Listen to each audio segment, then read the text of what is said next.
So you know how we've got this whole Doge thing going on with trying to find fraud, waste, and abuse in our government? Well, we've got some fraud, waste, and abuse within the United States Army. Now, I don't believe this was Doge that kind of uncovered this. I believe this was like an investigation through like military.com and other resources. But nonetheless, we have found that approximately $151 million of Army funds that are supposed to be used for chow halls and feeding soldiers did not get used for that purpose. So let's talk about that. So I'll be referencing some things from this article from the New York Post that is titled "More than 151 million collected from U.S. Army soldiers for food ended up spent elsewhere" from this report. So what does this mean?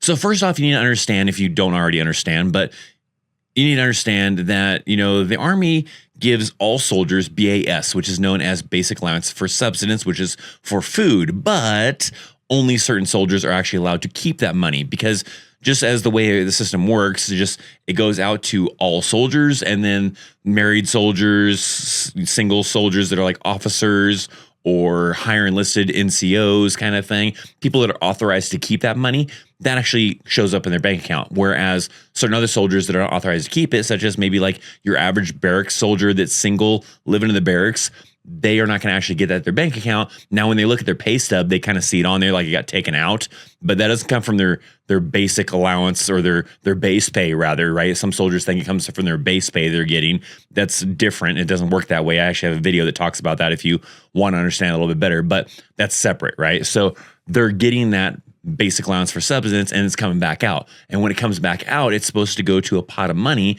to be able to fund like the chow halls, to make improvements to the chow halls, to provide good food, healthy food for soldiers, to, provide a working staff, all sorts of things like that, right? So that money is supposed to go into that specific pot. Well, this investigation, this report found that approximately $151 million did not go to what it was supposed to go to. So here it's talking about an investigation report from military.com found that the $225 million snatched up from junior enlisted soldiers as part of the Basic Allowance for Subsistence, which is BAS program, just $74 million went towards food. So that's where the whole amount comes from. This $151 million did not go to where it was supposed to go to.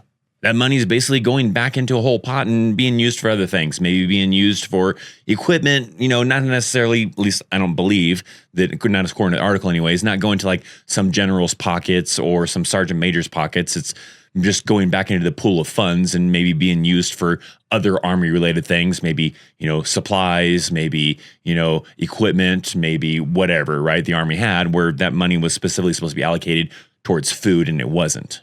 Now, here's one specific example where it talks about Fort Stewart, Georgia, collected $17 million from soldiers, but spent $2.1 million on its food or on its grub, right? So that means 87% of the food funds were reallocated to other projects, according to the report. So that's an example of the money that they collected for Fort Stewart that did not go back into the chow halls. Now, we have a lot of problems with some of these chow halls that are being shut down because they can't operate all of these. Some of it they claim is because there's just not enough traffic of soldiers going to chow halls, which may be true too, but some of it could be the possibility of just funds not being available. I see it all the time on Fort Carson, where I work at, where we have a lot of these chow halls that are like closed on the weekends and only certain ones are available on the weekends. And so especially like soldiers who don't have vehicles have a little bit of a hard time getting those chow halls. So then they try to counter that with these like little chow hall kiosks type of things where you can go and pick up food. But from a lot of soldiers I've talked to, those things are often run out of food. You go and they show up to them and it's pretty cleaned out already and maybe only opened like an hour ago, but it's already pretty cleaned out and they don't have enough food to kind of go around. And so then soldiers have to figure out something else, either try to get to one of the other chow halls on the other side of post that is open, maybe catch a ride or something like that, or they just end up having to spend money out of their pocket to end up getting food. It even has part of the article that's actually talking about Fort Carson here. It's talking about the outlet reports that Fort Carson, Colorado experienced pervasive food shortages that left soldiers to dine on lima beans and toast. Pretty extreme. I don't know if I've heard that story, not to say it's not true, but that's pretty extreme if they got that bad. And if I have some Fort Carson viewers that are out there and experience something like that, love to hear about that down in the comment section down below. But nonetheless, right, there's a lot of money that's supposed to be going to food that's not going to food. I haven't seen anything in here that's talking about what the Army's going to do about it to make things better.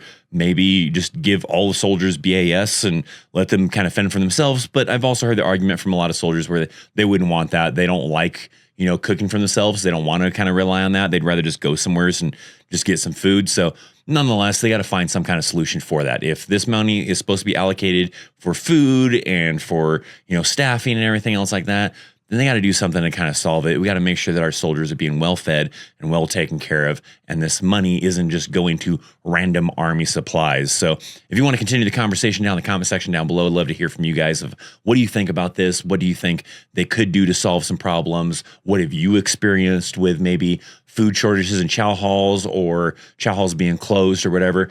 Let's continue that conversation down in the comment section down below. Love to hear about it. But nonetheless, if you like what I'm doing here on this channel, and you want to support me, you can always do the free option, hitting that subscribe button, right? But you also can do a little bit more if you would like to do so. You can join Chaos Elite. You can go to my website and you can buy some t-shirts. I got this drill sergeant's favorite t-shirt that I designed and everything. If you want to pick one up, you can visit my website. But nonetheless, I appreciate you just being here and watching. Hit that thumbs up, leave a comment. I greatly appreciate it. But nonetheless, thank you for watching. I'm Christopher Chaos, and I'll see you next time. See ya.